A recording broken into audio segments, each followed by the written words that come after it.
साथियों, आप सभी का इस प्लेटफॉर्म पर स्वागत है। यहाँ पर हम लोग 67वीं बीपीएससी की जो प्रारंभिक परीक्षा होनी है उसके लिए टेस्ट देख रहे हैं और बिहार लोक सेवा आयोग के द्वारा जो है अभी नोटिफिकेशन जारी किया गया था, जिसके अनुसार 30 अप्रैल 2022 को आपकी 67वीं बीपीएससी की परीक्षा होनी है। तो उसी के संदर्भ में हम लोग यह टेस्ट देख रहे हैं और जो ये टेस्ट पेपर हम लोग देख रहे हैं यह महेश कुमार वर्णवाल की जो टेस्ट सीरीज आती है उसमें से हम लोग एक टेस्ट को यहाँ पर पूरी व्याख्या के साथ कंप्लीट कर रहे हैं। तो यहाँ पर हम लोग 76 नंबर क्वेश्चन चलेंगे। इससे पहले के जो प्रश्न हैं यदि आपने अभी तक नहीं देखे हैं तो उसके वीडियो का लिंक मैं डिस्क्रिप्शन बॉक्स में दे दूंगा, वहां से जाकर के आप देख सकते हैं। तो चलिए प्रारंभ करते हैं। 76 नंबर क्वेश्चन को देखते हैं। निम्नलिखित में से कौन द्वितीय श्रेणी का उत्तोलक है? तो इसमें आप देखेंगे इसमें सरौता और नींबू निचोड़ने की मशीन ये दोनों ही जो है द्वितीय श्रेणी के उत्तोलक हैं, इसलिए यहाँ पर ई ऑप्शन जो है सही हो जाएगा। ठीक है, वहीं जो प्लास है ये प्रथम श्रेणी का उत्तोलक है और चिमटा जो है ये तृतीय श्रेणी का उत्तोलक है। आगे चलते हैं। किसी लोलक या लोलक की टाइम पीरियड किस पर निर्भर करती है? तो किसी लोलक की जो टाइम पीरियड है ये उसकी लंबाई के ऊपर निर्भर करती है। जो समयावधि है वो लोलक की लंबाई पर निर्भर करती है। इस प्रकार से ए ऑप्शन आपका सही हो जाएगा। देखिए, जो समय या टाइम पीरियड जो होता है टी, ये होता है 2 pi under root L by G, जहां पे एल जो है लोलक की लंबाई है। तो लोलक की कालावधि जो है या टाइम पीरियड जो है वो लोलक की लंबाई के समानुपातिक होती है, अर्थात यदि लंबाई बढ़ेगी तो समयावधि भी बढ़ेगी। आगे चलते हैं अगले प्रश्न पर। अगला प्रश्न है, यदि किसी द्रव को गर्म किया जाए तो द्रव की श्यानता पर क्या प्रभाव पड़ेगा? श्यानता जो है ये घटेगी। क्या होगी? घटेगी। पहले देख लेते हैं श्यानता होती क्या है। तो द्रव का वह गुण जिसके कारण द्रव के विभिन्न परतों के मध्य सापेक्ष गति का विरोध करता है। विभिन्न परतों के मध्य सापेक्ष गति का विरोध करता है जो द्रव है, उसे क्या कहते हैं? श्यानता कहते हैं। ताप बढ़ने पर द्रवों की श्यानता घट जाती है जबकि गैसों की श्यानता बढ़ जाती है। आगे चलते हैं अगले प्रश्न पर। 79 नंबर क्वेश्चन देखते हैं। आधुनिक आवर्त सारणी के संदर्भ में निम्नलिखित विकल्पों पर विचार कीजिए। देखिए, वर्ग में ऊपर से नीचे आने पर आयन ऊर्जा घटती है, बिल्कुल सही बात है। दूसरा, आवर्त में बाएं से दाएं जाने पर परमाणु का आकार घटता है, यह भी सही है। वर्ग में ऊपर से नीचे आने पर इलेक्ट्रॉन प्रीति घटती है, यह भी सही है। आवर्त में बाएं से दाएं जाने पर विद्युत धनात्मकता घटती है। सभी के सभी विकल्प यहां पर सही हैं, इसलिए ई ऑप्शन आपका सही हो जाएगा। देखिए, आधुनिक आवर्त सारणी मोशले के नियम पर आधारित है, जिसके अनुसार तत्वों के गुण उनके परमाणु संख्या के आवर्त फलन होते हैं। किसके? परमाणु संख्या के, एटॉमिक नंबर के आवर्त फलन होते हैं। आधुनिक आवर्त सारणी में आवर्तों की संख्या जो कितनी है? 7 है तथा वर्गों की संख्या 9 होती है। आगे चलते हैं। निम्नलिखित कथन एवं कारण पर विचार कीजिए। कथन है, सोडियम धातु को केरोसिन तेल में रखा जाता है। बिल्कुल रखा जाता है। कारण क्या है? सोडियम धातु अत्यंत सक्रिय होती है जो वायु से अभिक्रिया कर लेती है, इसलिए कथन और कारण दोनों सही है। ठीक है, सोडियम एक नर्म तथा अत्यंत सक्रिय यानी क्रियाशील धातु है। इसे मुक्त अवस्था अथवा वायु के संपर्क में नहीं रखा जा सकता। वायु में खुले रखे जाने पर यह ऑक्सीजन से अभिक्रिया कर ऑक्साइड बना लेते हैं। यदि इसको जल में भी रखा जाए तो जल से प्रतिक्रिया करके हाइड्रोजन और ऊष्मा उत्पन्न करती है, इसलिए इसे केरोसिन ऑयल में रखा जाता है। आगे चलते हैं क्वेश्चन नंबर 81 पर। निम्नलिखित कथनों में से कौन से सुमेलित है? एक तरफ तत्व है और उसके दूसरी तरफ अयस्क हैं, तो इसमें बताना कौन सा सुमेलित है। देखिए, निकेल का अयस्क जो है मिलेराइट है, मरकरी का सिनेबार है, थोरियम का लिमोनाइट नहीं होता है बल्कि मोनोजाइट होता है, तो सी वाला सही नहीं है। मैग्नीशियम का डोलोमाइट होता है, तो ये सी वाले को छोड़कर सभी के सभी सुमेलित हैं, इसलिए ई ऑप्शन यहां पर आपका सही हो जाएगा। क्वेश्चन नंबर 82 पे चलते हैं। क्वेश्चन नंबर 82, प्याज के तीखेपन का क्या कारण है? तो प्याज के तीखेपन का कारण है प्याज में सल्फर के यौगिक की उपस्थिति है। देखिए, प्याज के तीखेपन का मुख्य कारण उसमें उपस्थित सल्फर के यौगिक होते हैं। सल्फर का यौगिक जैसे कि एजोइन, एलिसिन इत्यादि के कारण प्याज का स्वाद जो है तीखा होता है। आगे चलते हैं अगले प्रश्न पर। अगला प्रश्न है, परमाणु घड़ियों में टाइम कीपर के रूप में किस धातु का प्रयोग किया जाता है? तो इसमें सीजियम का प्रयोग करते हैं। किसका? सीजियम का प्रयोग किया जाता है। आगे चलते हैं अगले प्रश्न पर। भारी जल की खोज किस वैज्ञानिक ने की थी? तो भारी जल की खोज जो है इसकी खोज हेराल्ड यूरे ने की थी। हेराल्ड यूरे ने। भारी जल का रासायनिक नाम क्या होता है? Deuterium oxide, D2O। नॉर्मल जो नाइट्रोजन जल होता है वो H2O होता है, यहां पे D2O होता है। और भी याद रखिएगा कि भारी जल का प्रयोग जो है नाभिकीय रिएक्टरों में मंदक के रूप में किया जाता है। आगे चलते हैं। पालक, जिसकी सब्जी आप खाते हैं, पालक में कौन से अम्ल मौजूद होते हैं? तो पालक में जो है ऑक्जेलिक अम्ल होता है, पालक हो गया, टमाटर हो गया, इसमें ऑक्जेलिक अम्ल पाए जाते हैं। जबकि जो नाइट्रिक अम्ल है ये फिटकरी व शोरा में पाया जाता है। जबकि टॉर्टरिक अम्ल जो है ये कच्चा आम, अंगूर, केला, इमली में पाया जाता है। और वहीं बोरिक अम्ल की बात करें तो बोरिक अम्ल जो है आपका शराब और बोरक्स में पाया जाता है। आगे चलते हैं। तेल के पाइपलाइनों में रिसाव का पता लगाने के लिए किस रेडियो समस्थानिक का प्रयोग किया जाता है? तो इसके लिए जो है सोडियम का, किसका, सोडियम 24 का इस्तेमाल किया जाता है, ध्यान रखिएगा। जबकि आर्सेनिक 74 का प्रयोग ट्यूमर की जांच में, सोडियम का प्रयोग रक्त प्रवाह का वेग मापने में तथा कार्बन 14 का प्रयोग पौधों में उर्वरकों के प्रभाव की जांच करने के लिए किया जाता है। अगला है हरा कशिश ग्रीन विट्रॉयल का रासायनिक नाम क्या है? तो यह है फेरस सल्फेट। क्या है? Ferrous sulphate. फेरस सल्फेट को ही हरा कशिश कहते हैं। इसका फार्मूला होता है FeSO4 × 7H2O। ठीक है, ये है हरा कशिश या फेरस सल्फेट। जबकि जो कॉपर सल्फेट होता है, ये कॉपर सल्फेट ये नीला कशिश होता है, और जो जिंक सल्फेट है ये लाल कशिश होता है। आगे चलते हैं। हर्पेटोलॉजी के अंतर्गत किसका वैज्ञानिक अध्ययन किया जाता है? तो इसके अंतर्गत जो है उभयचरों एवं सरीसृपों का अध्ययन किया जाता है। वहीं उत्प्रेरकों का अध्ययन एंटोमोलॉजी में एंजाइमोलॉजी में किया जाता है। जबकि कीट पतंगों का अध्ययन जो है ये एंटोमोलॉजी में किया जाता है। पक्षियों का अध्ययन जो है ऑर्निथोलॉजी में किया जाता है। आगे चलते हैं अगले प्रश्न पर। अगला प्रश्न है, विकास के उत्परिवर्तन का सिद्धांत किसने दिया था? तो यह सिद्धांत हुगो डी ब्रिश ने दिया था। हुगो डी ब्रिश ने वर्ष 1901 में प्रतिपादित किया था। इस सिद्धांत के अनुसार नई प्रजातियां प्राकृतिक चयन से नहीं बल्कि किसी जीव के जीनोटाइप में अचानक आनुवांशिक परिवर्तन से पहले की प्रजातियों से विकसित होती हैं। आगे चलते हैं। मानव शरीर में पाई जाने वाली सबसे छोटी कोशिका कौन सी होती है? तो ये सेरिबेलम की ग्रेन्यूल सेल होती है। जबकि मानव शरीर की सबसे बड़ी कोशिका कौन सी होती है? अंडाणु होती है। न्यूरॉन जो है मानव शरीर की सबसे लंबी कोशिका होती है। कुछ वैज्ञानिकों के मतानुसार मानव शरीर की सबसे छोटी कोशिका शुक्राणु कोशिका होती है। आगे चलते हैं। विटामिन B7 का रासायनिक नाम क्या है? तो विटामिन B7 का रासायनिक नाम जो है वो बायोटिन है। क्या है? बायोटिन है। थायमिन B1 होता है, राइबोफ्लेविन B2 होता है, और पैराडॉक्सिन जो है ये B6 होता है। आगे चलते हैं। निम्नलिखित दिए गए पौधों और उनके खाद्य भाग के युग्मों में से कौन सा सही सुमेलित नहीं है? तो लहसुन का खाद्य भाग जो होता है सल्कंद, आलू का स्तंभकंद, नारियल का भ्रूण पोष, प्याज का प्रकंद नहीं होता है बल्कि मांसल पर्ण होता है। आगे चलते हैं। तो डी ऑप्शन यहां पर सुमेलित नहीं है। आगे चलते हैं। निम्नलिखित में से किसमें लाइसोसोम नहीं पाया जाता है? तो लाइसोसोम जो है स्तनधारियों के लाल रक्त कणिका में नहीं पाया जाता है। लाइसोसोम की खोज डी डूबे ने की थी। यह गोल सूक्ष्म इकहरी झिल्ली से घिरी थैली जैसी रचना होती है। इसका निर्माण गाल्जी काय में होता है। Centre for development of advance computing CDAC किस मंत्रालय के अंतर्गत कार्य करता है? तो यह इलेक्ट्रॉनिक्स एवं सूचना प्रौद्योगिकी मंत्रालय के तहत कार्य करता है। आगे चलते हैं अगले प्रश्न पर। अगला प्रश्न है 95 नंबर क्वेश्चन। सिलिकोसिस किस अंग से संबंधित रोग है? तो ये फेफड़े से संबंधित रोग है। इसमें क्या होता है? धूल कण और वायु में उपस्थित सिलिका श्वसन प्रक्रिया द्वारा मनुष्य के फेफड़ों में पहुंचती है। इसी सिलिका के नियमित रूप से फेफड़ों में जाने से सिलिकोसिस रोग होता है। ये जो लोग कोयले की खानों इत्यादि में काम करते हैं उनको इस प्रकार के रोग अधिक होते हैं। आगे चलते हैं। अगला प्रश्न है, पायरिया निम्नलिखित में से किसके द्वारा होता है? तो पायरिया जो है ये आपका परजीवी की वजह से होता है, अर्थात प्रोटोजोआ की वजह से होता है। इस रोग में मसूड़ों से रक्त का रिसाव होने लगता है तथा मुंह से बदबू आने लगती है। अगला है, किस अधिनियम के प्रावधानों को हितैषी निरंकुशवाद का नाम दिया गया है? तो 1909 का जो अधिनियम था, भारत परिषद अधिनियम 1909 को दिया गया था। क्यों दिया गया था? देखिए, इसे हितैषी निरंकुशवाद या संवैधानिक तानाशाही का नाम दिया गया क्योंकि इसमें जनता के हित के लिए प्रावधान न करके हिंदू मुस्लिम सांप्रदायिकता को वैधानिकता प्रदान की गई।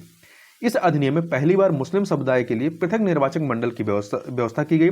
इसके अंतर्गत केंद्रीय और प्रांतीय विधान परिषदों को पहली बार बजट पर वाद विवाद करने, पूरक प्रश्न पूछने और मत देने का अधिकार भी मिला। वहीं आगे चलते हैं, किस प्रस्ताव के द्वारा राष्ट्रपति के महाभियोग की चर्चा की जा सकती है? तो मूल प्रस्ताव के द्वारा की जा सकती है। राष्ट्रपति के महाभियोग की चर्चा मूल प्रस्ताव के दौरान की जाती है। मुख्यतः प्रस्ताव किसी विषय पर संसद के सदन की राय जानने वाला मसौदा होता है। मूल रूप से प्रस्ताव के 3 रूप हैं, स्थानापन्न प्रस्ताव, मूल प्रस्ताव और सहायक प्रस्ताव। संसदीय नियम 352 के तहत मूल प्रस्ताव स्वयं में पूर्ण व स्वतंत्र होता है तथा ये दूसरे पर निर्भर नहीं करता है। मूल प्रस्ताव की श्रेणी में निम्नलिखित प्रस्ताव आते हैं: राष्ट्रपति के अभिभाषण पर धन्यवाद प्रस्ताव, अविश्वास प्रस्ताव, लोक सेवा के अध्यक्ष उपाध्यक्ष या राज्यसभा के निर्वाचन के लिए हटाने के लिए प्रस्ताव, राष्ट्रपति पर महाभियोग लाने का प्रस्ताव, स्थगन प्रस्ताव। आगे चलते हैं, भारतीय संविधान में प्रस्तावना की भाषा कहाँ से ली गई है? तो देखिए, प्रस्तावना जो है वो संयुक्त राज्य अमेरिका से ली गई, परंतु प्रस्तावना की भाषा जो है वो आपका ऑस्ट्रेलिया से लिया गया है। इसके अतिरिक्त ऑस्ट्रेलिया से समवर्ती सूची का प्रावधान, केंद्र एवं राज्य के बीच संबंध तथा शक्तियों का विभाजन, संसद के दोनों सदनों की संयुक्त बैठक, व्यापार, वाणिज्य और समागम की स्वतंत्रता भी ऑस्ट्रेलिया से ली गई है। आगे चलते हैं, क्षेत्रीय परिषद का गठन किसके द्वारा होता है? तो क्षेत्रीय परिषद का गठन जो है राष्ट्रपति के द्वारा किया जाता है। भारत में कुल 5 क्षेत्रीय परिषद हैं। यदि पूर्वोत्तर को जोड़ लें तो 6 हो जाएंगे। क्षेत्रीय परिषद का अध्यक्ष केंद्रीय गृह मंत्री या राष्ट्रपति द्वारा मनोनीत केंद्रीय मंत्री होता है। क्षेत्रीय परिषद का उपाध्यक्ष संबंधित राज्य के मुख्यमंत्री होते हैं। आगे चलते हैं, नीति आयोग के बारे में निम्नलिखित में से कौन सा कथन सत्य है? तो देखिए, भारत के प्रधानमंत्री नीति आयोग के पद अध्यक्ष होते हैं। बिल्कुल सही बात है। नीति आयोग का उद्देश्य सतत विकास लक्ष्यों को प्राप्त करना और देश में सहकारी संघवाद को बढ़ावा देना, यह भी सही है। नीति आयोग में 8 पूर्णकालिक सदस्य होते हैं। देखिए, इसमें 1 पूर्णकालिक अध्यक्ष होता है, 5 पूर्णकालिक सदस्य होते हैं, 2 अंशकालिक सदस्य होते हैं। ठीक है। इसके अतिरिक्त नीति आयोग का गठन 26 जनवरी 2014 को हुआ, ये गलत है, क्योंकि इसका जो गठन है 1 जनवरी 2015 को हुआ था। तो यहां पर ई ऑप्शन आपका सही हो जाएगा, क्योंकि पहला और दूसरा सही है। आगे चलते हैं, अगले प्रश्न 102 नंबर, निम्नलिखित में से कौन सा या कौन सही सुमेलित है? देखिए, भूमि और इमारतों पर जो कर है ये राज्य सूची के तहत आता है। वहीं संघ और राज्य के लेखा की ऑडिट जो है ये केंद्र सूची, सही है। मूल्य नियंत्रण ये समवर्ती सूची में आता है। आयकर और कृषि पर कर ये केंद्र सूची में, देखिए कृषि पर कर तो राज्य सूची में आएगा, परंतु आयकर जो है ये केंद्र सूची, तो ये वाला सही नहीं है। तो पहला, दूसरा, तीसरा सही है, इसलिए ई ऑप्शन यहाँ पर सही हो जाएगा। आगे चलते हैं, नौकरियों तथा शैक्षणिक संस्थाओं में समाज के कमजोर वर्ग के लिए आरक्षण उपलब्ध कराने के लिए केंद्र सरकार को संविधान का कौन सा अनुच्छेद अधिकार प्रदान करता है? तो अनुच्छेद 16 जो है ये अधिकार प्रदान करता है। आगे चलते हैं, अगला प्रश्न, भारत के महान्यायवादी के विषय में कौन सा कथन सत्य है? वह भारत के राष्ट्रपति द्वारा नियुक्त किया जाता है, बिल्कुल सही है। लोकसभा की कार्रवाई में पार्टिसिपेट कर सकता है, यह भी सही है। वह संसदीय कार्रवाई में वोट दे सकता है, यह सही नहीं है। ठीक है। इसके अतिरिक्त भारत सरकार को कानूनी विषयों पर परामर्श देता है, तो सी वाला छोड़ करके सभी के सभी सही हैं, इसलिए ई ऑप्शन यहां पर आपका सही हो जाएगा। आगे चलते हैं, अगले प्रश्न पर 2 सूचियां दी गई हैं, समितियां और सुझाव, इनको सुमेलित करना है। तो देखिए, अशोक मेहता समिति द्विस्तरीय पद्धति की बात की इन्होंने, GVR राव समिति प्रतिनिधित्व के तरीके में सुधार की बात की गई। वहीं बलवंत मेहता समिति जो है त्रिस्तरीय समिति की बात इन्होंने की। LM सिंघवी जो समिति थी इसने स्थानीय स्वशासन को संवैधानिक दर्जा प्रदान करने की बात की। तो इस प्रकार से आप देखेंगे तो सी ऑप्शन देखिए 2314 ये सही हो जाएगा। आगे चलते हैं, क्वेश्चन नंबर 106 पर, किस राज्य ने हाल ही में पशु संरक्षण विधेयक 2021 को पारित किया है? तो इसको पारित किया है असम ने। किसने किया है? असम के द्वारा इसको पारित किया गया है। यह विधेयक राज्य में बीफ की खरीद बिक्री पर रोक लगाती है उस क्षेत्र में जहां दूसरे समुदाय के लोग जो बीफ नहीं खाते हैं, या यह विधेयक मंदिर से 5 किलोमीटर के क्षेत्र में बीफ की खरीद व बिक्री पर रोक भी लगाती है। आगे चलते हैं, भारत का वह स्थान जहां पर बंगाल की खाड़ी, हिंद महासागर तथा अरब सागर में मिलते हैं। तो कहाँ मिलते हैं? कन्याकुमारी में मिलते हैं। तो भारत की मुख्य भूमि पर दक्षिणतम बिंदु कन्याकुमारी है, जहां पर बंगाल की खाड़ी, हिंद महासागर तथा अरब सागर मिलते हैं। भारत के सुदूरस्थ दक्षिणी बिंदु जो है वो इंदिरा पॉइंट है। वहीं सुदूरस्थ मतलब दूरस्थ जो उत्तरी बिंदु कौन सा है? इंदिरा कोल है लद्दाख में। सुदूरस्थ पश्चिमी बिंदु कौन सा है? गुजरात का गुहार मोती है। एवं सुदूरस्थ पूर्वी बिंदु जो है अरुणाचल प्रदेश का किबुथु है। आगे चलते हैं अगले प्रश्न पर, निम्नलिखित में से कौन सा सही सुमेलित नहीं है? घाटी और राज्य। नेलांग घाटी ये आपका मध्य प्रदेश में नहीं है, बल्कि ये उत्तराखंड राज्य के गंगोत्री नेशनल पार्क में स्थित है। तो ये वाला सही नहीं है, ये ऑप्शन सही हो जाएगा। इसके अतिरिक्त जुकू घाटी नागालैंड में, कुल्लू घाटी हिमाचल प्रदेश, मरखा घाटी लद्दाख में। तो यहाँ पर आपका ए वाला सही नहीं है। आगे देखते हैं, निम्नलिखित में से कौन सा बंदरगाह चाइल्ड ऑफ पार्टीशन के नाम से जाना जाता है? तो कांडला जो बंदरगाह है इसे चाइल्ड ऑफ पार्टीशन के नाम से जाना जाता है। देखिए, यह बंदरगाह गुजरात राज्य के कच्छ जिले में स्थित है। यह भारत के साथ ही एशिया का पहला विशेष आर्थिक क्षेत्र सेज है। यह बंदरगाह वर्ष 1950 में बनाया गया था। भारत तथा पाकिस्तान के विभाजन के कारण कराची पोर्ट को पाकिस्तान में छोड़ने की वजह से इसे चाइल्ड ऑफ पार्टीशन भी कहा जाता है। इस बंदरगाह का नाम बदलकर अब दीनदयाल बंदरगाह कर दिया गया है। आगे चलते हैं अगले प्रश्न पर। निम्नलिखित युग्मों में से कौन सा सही सुमेलित नहीं है? राष्ट्रीय उद्यान और राज्य।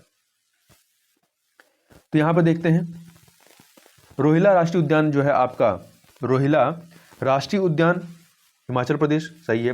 पंचमढ़ी अभ्यारण्य मध्य प्रदेश। आबोहर अभ्यारण्य पंजाब। नागरहोल राष्ट्रीय उद्यान कहां पर है? ये कर्नाटक में है, ना कि उड़ीसा में। डम्फा अभ्यारण्य मणिपुर में नहीं है, मिजोरम में है। तो ये भी गलत हो गया। यहाँ पर पहला दूसरा तीसरा सही है, इसलिए ई ऑप्शन जो है आपका वो सही हो जाएगा। आगे चलते हैं अगले प्रश्न पर।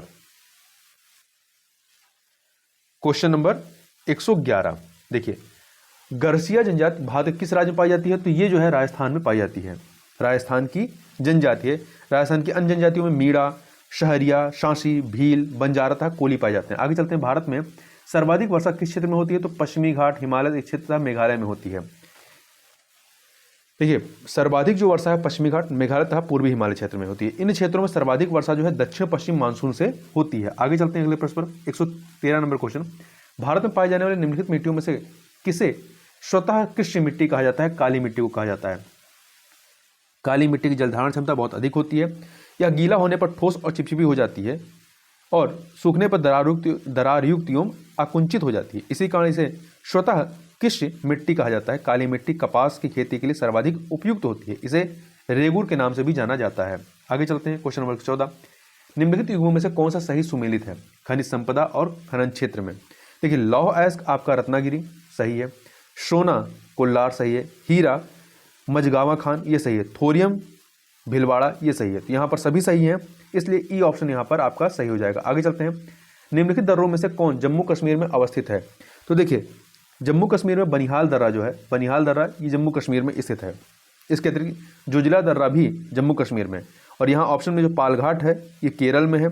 लिपुलेख जो है उत्तराखंड में है। शिवकिला जो है ये हिमाचल प्रदेश में है। निम्नलिखित में से रूपकुंड झील भारत के किस राज्य में स्थित है? तो ये उत्तराखंड में स्थित है। कहां पर है? उत्तराखंड में, डी ऑप्शन। यह एक हिमानीकृत झील है। इस झील की खोज वर्ष 1942 में एसके माधवन नामक रेंजर ने की थी। यहां पर नरकंकाल मिला है, जिस कारण इसे रहस्यमयी झील भी कहा जाता है। आगे चलते हैं अगले प्रश्न पर। बिहार में बलथर मिट्टी किस क्षेत्र में पाई जाती है? तो बिहार में बलथर मिट्टी जो है कैमूर के क्षेत्र में, कहां पर? कैमूर के क्षेत्र में पाई जाती है। यह मिट्टी कैमूर पठार और गंगा दोआब के संधि स्थल पर पाई जाती है। पश्चिम में कैमूर पठार से पूर्व में राजमहल की पहाड़ियों तथा राजमहल की पहाड़ियों तक मिट्टी का संकरण क्षेत्र स्थित है। इसमें लोहा की मात्रा अधिक होने के कारण इसका रंग लाल होता है। इसमें जल संग्रह करने की क्षमता कम होती है। आगे चलते हैं क्वेश्चन नंबर 118 पर। क्वेश्चन नंबर 118, यहाँ पे जोड़ियां दी गई, इन्हें हमें सुमेलित करना है। कुद्रेमुख कर्नाटक 2 से मिलाइए। मयूराक्षी पश्चिम बंगाल 4 से मिला दीजिए। मेट्टूर सिंचाई परियोजना तमिलनाडु में 3 से मिला दीजिए। तारापुर परमाणु केंद्र महाराष्ट्र 1 से मिला दीजिए। इस प्रकार से 2431 सी ऑप्शन आपका सही हो जाएगा। आगे चलते हैं। वैश्विक वित्तीय स्थिरता रिपोर्ट किसके द्वारा जारी की जाती है? तो यह जो है अंतर्राष्ट्रीय मुद्रा कोष अर्थात IMF के द्वारा जारी की जाती है। रेलवे बजट का आम बजट में विलय किस समिति की सिफारिश पर किया गया है? तो विवेक देवराय समिति की सिफारिश पर इसको किया गया था। और 21 सितंबर 2016 को केंद्रीय मंत्रिमंडल द्वारा सामान्य या आम बजट के साथ रेल बजट के विलय से संबंधित सुधारों पर वित्त मंत्रालय के प्रस्तावों को मंजूरी मिल गई थी। यहाँ ध्यान रखिएगा कि पूछा जाए कि पहली बार अलग रेल बजट कब पारित किया गया था? तो वर्ष 1924 में किया गया था। और स्वतंत्र भारत के प्रथम रेल मंत्री कौन थे? जॉन मथाई थे। आगे चलते हैं अगले प्रश्न पर। किरीट पारिक समिति का संबंध निम्नलिखित में से किस क्षेत्र से है? तो ये पेट्रोलियम पदार्थों के मूल्य निर्धारण से संबंधित यह है। 31 अक्टूबर 2013 को इसने अपनी रिपोर्ट पेट्रोलियम मंत्रालय को सौंप दी थी। आगे चलते हैं अगले प्रश्न पर।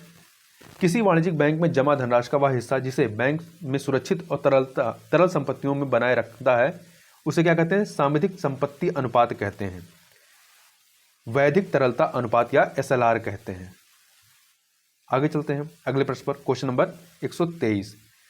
उत्पादन लिंक्ड प्रोत्साहन प्रोडक्शन लिंक्ड इंसेंटिव का संबंध किससे है? तो इसका संबंध जो है घरेलू निर्माण को बढ़ावा देने से है। उत्पादन लिंक्ड प्रोत्साहन घरेलू निर्माण को बढ़ावा देने के लिए शुरू की गई योजना है। यह योजना एक आगत उन्मुख योजना है जिसमें निर्माता या उत्पादक यदि किसी सामान का उत्पादन करता है तो उसे केवल प्रोत्साहन राशि भुगतान किया जाएगा। इस योजना के तहत 5 से 7 वर्षों के लिए नगद प्रोत्साहन राशि दिए जाने का प्रावधान है, जिसमें सभी उभरते हुए महत्वपूर्ण क्षेत्रों जैसे कि ऑटोमोबाइल, नेटवर्किंग उत्पाद, खाद्य प्रसंस्करण, उन्नत रसायन विज्ञान और सोलर पावर सिस्टम इत्यादि आते हैं। 124 नंबर क्वेश्चन देखते हैं। किसने 100 ऑक्टेन पेट्रोल को लॉन्च किया है? तो इंडियन ऑयल के द्वारा लॉन्च किया गया है। इसमें देखिए ऑक्टेन जो होता है ऑक्टेन रेटिंग ईंधन स्थिरता का माप है। यह नॉक्स से बचने के लिए ईंधन की क्षमता है तथा 100 ऑक्टेन पेट्रोल का प्रयोग आमतौर पर लग्जरी वाहनों में किया जाता है। आगे चलते हैं अगले प्रश्न पर। पिछड़े देशों के लिए रोलिंग प्लान का सुझाव किसने दिया था? तो रोलिंग प्लान का सुझाव जो है जी मेर्डल के द्वारा दिया गया था। जी मेर्डल के द्वारा दिया गया था अपनी पुस्तक एशियन ड्रामा में। इस प्लान का सुझाव जी मेर्डल द्वारा दिया गया। इस व्यवस्था में योजना अनवरत चलती रहती है। भारत में इसे लागू करने का श्रेय जनता पार्टी सरकार को है तथा डी लकड़वाला को जाता है। आगे चलते हैं अगला प्रश्न है, द्वितीय पंचवर्षीय योजना किस मॉडल पर आधारित है? तो पीसी महाल नोबिस मॉडल पर आधारित है। यह जो है 1956 से 61 तक चलती है इस योजना की समयावधि। इस योजना के दौरान ही भिलाई, राउरकेला, दुर्गापुर के इस्पात कारखाने स्थापित हुए थे। आगे चलते हैं अगले प्रश्न पर। खुले बाजार की क्रियाएं किस नीति का अंग है? तो ये आरबीआई की साख नीति का अंग है। आगे चलते हैं अगला है, निम्नलिखित में से कौन चालू खाता का हिस्सा नहीं है? देखिए इसमें एफडीआई जो है वो शामिल नहीं है। आयात, आय, सेवाएं इत्यादि शामिल, परंतु एफडीआई नहीं शामिल है। एफडीआई चालू खाता का हिस्सा नहीं होता है। चालू खाते में आयात और निर्यात का विवरण होता है। इस मद में प्रत्यक्ष विदेशी निवेश से प्राप्त ब्याज, उपदार निवेशकर्ताओं को दिया गया ब्याज, एनआरआई द्वारा परिवार को भेजे गए पैसे इत्यादि शामिल हैं। ठीक है, यहाँ देखिए प्रत्यक्ष विदेशी निवेश अर्थात एफडीआई नहीं शामिल है, एफडीआई से प्राप्त ब्याज शामिल है। आगे चलते हैं। बिहार में प्रारंभिक तुर्क गतिविधियों के संदर्भ में महत्वपूर्ण जानकारी का स्रोत कौन सा है? तो ये है तारीख़ अल हिंद, जिसको मिनहाजुद्दीन सिराज के द्वारा लिखा गया है। इस पुस्तक में मोहम्मद गोरी की विजय एवं बिहार आगमन तथा तुर्की सुल्तान के आरंभिक इतिहास की जानकारी इससे मिलती है। इसके अतिरिक्त यदि आप बात करें, एक सेकंड, यहाँ पे जो विकल्प लगाया गया है वो गलत लगा है। तबकाते नासरी ये है, सी वाला ऑप्शन। तारीख़े उल हिंद ये अलबरूनी द्वारा लिखा गया है।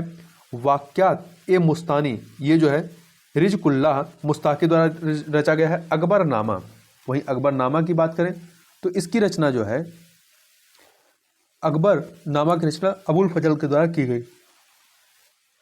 आगे चलते हैं अगले प्रश्न पर, क्वेश्चन नंबर 130 पर। वर्ष 1942 में कांग्रेस कार्यकर्ताओं द्वारा भागलपुर के सुल्तानपुर में समानांतर सरकार का नेतृत्व किसने किया था? सिया राम सिंह के द्वारा यह नेतृत्व किया गया था। देखिए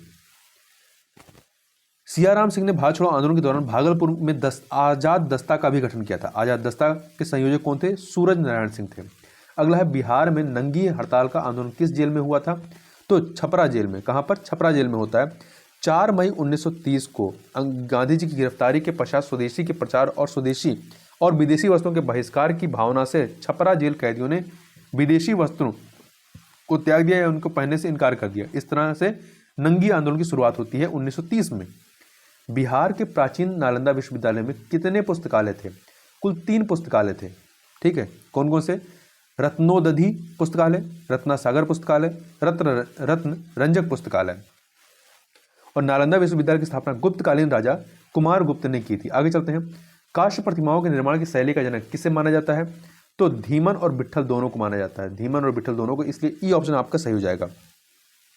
देखिए बिट्ठपाल जो था ये धीमन का ही पुत्र था। ये दोनों ही पाल वंश के शासक थे। पाल युग में पत्थर, कांस्य एवं अष्टधातु की मूर्तियों के निर्माण की एक उन्नत शैली का विकास हुआ, जिसे पाल कला के नाम से जानते हैं। आगे चलते हैं। बिहार में औसत वार्षिक वर्षा कितनी होती है? 100.9 सेंटीमीटर होती है। ठीक है। बिहार में सर्वाधिक वर्षा किशनगंज में 100 सेंटीमीटर, जबकि सबसे कम वर्षा गया जिले में होती है। आगे चलते हैं। किस युद्ध के उपरांत शेर खान ने शेरशाह की उपाधि धारण की थी? तो ये कब धारण की थी? चौसा के युद्ध के बाद। शेर खां का बचपन का नाम फरीद था। बहार खां लोहानी ने इसे शेर खां की उपाधि दी थी। शेर खां ने 1539 ईस्वी में चौसा के युद्ध में हुमायूं को पराजित कर शेरशाह की उपाधि धारण करता है। वहीं सूरजगढ़ के युद्ध की यदि बात करें, सूरजगढ़ का युद्ध, तो यह आपका 1534 में होता है, जिसमें शेरशाह ने बंगाल के महमूद शाह को पराजित किया था। वहीं बिलग्राम के युद्ध की बात करें या कन्नौज का युद्ध, ये जो है आपका 1540 ईस्वी में हुआ था, जिसमें शेरशाह ने हुमायूं को पराजित किया था। आगे चलते हैं। बिहार के किस स्थान से चामर गृहिणी मूर्तियां प्राप्त हुई हैं? तो ये मूर्तियां जो हैं आपकी दीदारगंज से, कहाँ से? दीदारगंज से प्राप्त हुई हैं। इसे स्त्री रत्न या यक्ष के नाम से संबोधित किया गया है। यह यक्षणी प्रतिमाएं लोक कला का प्रमुख आधार थी। लोक कला उस कला को कहा गया जो मौर्य काल में राजकीय दरबार से बाहर आम जनता के द्वारा विकसित की गई। आगे चलते हैं। बिहार में पापहारणी मेला किस जिले से का प्रसिद्ध मेला है? तो ये भागलपुर का, सॉरी यहाँ पे सी ऑप्शन, भागलपुर का जो है ये प्रसिद्ध मेला है। मकर संक्रांति के दिन मंदार पर्वत की तलहटी में स्थित पापहरणी तालाब में स्नान करते हैं लोग। ऐसा माना जाता है कि इस तालाब में स्नान करने से कुष्ठ रोग से मुक्ति मिलती है। स्नान के बाद लोग भगवान मधुसूदन की पूजा अर्चना करते हैं और इसमें दही, चूरा एवं तिल के लड्डू विशेष रूप से खाए जाते हैं। आगे चलते हैं अगले प्रश्न पर।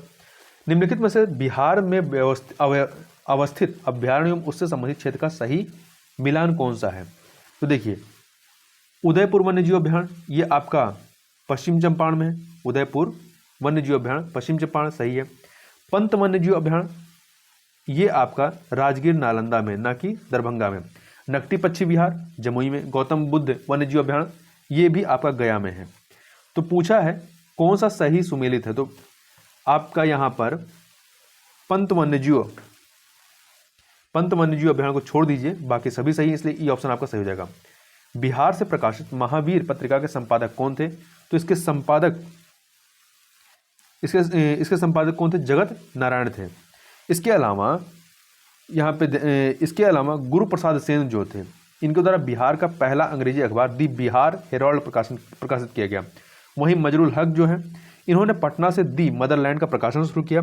और वहीं पे कामेश्वर सिंह जो हैं, इन्होंने वर्ष 1931 में 1931 में दरभंगा से द इंडियन नेशन पत्रिका की स्थापना की थी। आगे चलते हैं। 140 नंबर क्वेश्चन देखते हैं। बिहार में निम्नलिखित में पुलिस सप्ताह का आयोजन किस समय अवधि में किया गया था? तो ये 22 से 27 फरवरी को किया जाता है प्रत्येक वर्ष। देखिए, वर्ष 1958 में बिहार में पहली बार बिहार पुलिस सप्ताह कार्यक्रम आयोजित किया गया था। तब से प्रत्येक वर्ष 22 से 27 फरवरी के बीच बिहार पुलिस कार्यक्रम का आयोजन किया जाता है। अब इससे आगे 10 प्रश्न जो हैं आपके मैथ के हैं, उनकी चर्चा यहाँ पर हम लोग अभी नहीं करेंगे। तो इस वीडियो में बस इतना ही। मिलते हैं नेक्स्ट वीडियो में, तब तक के लिए बहुत बहुत धन्यवाद।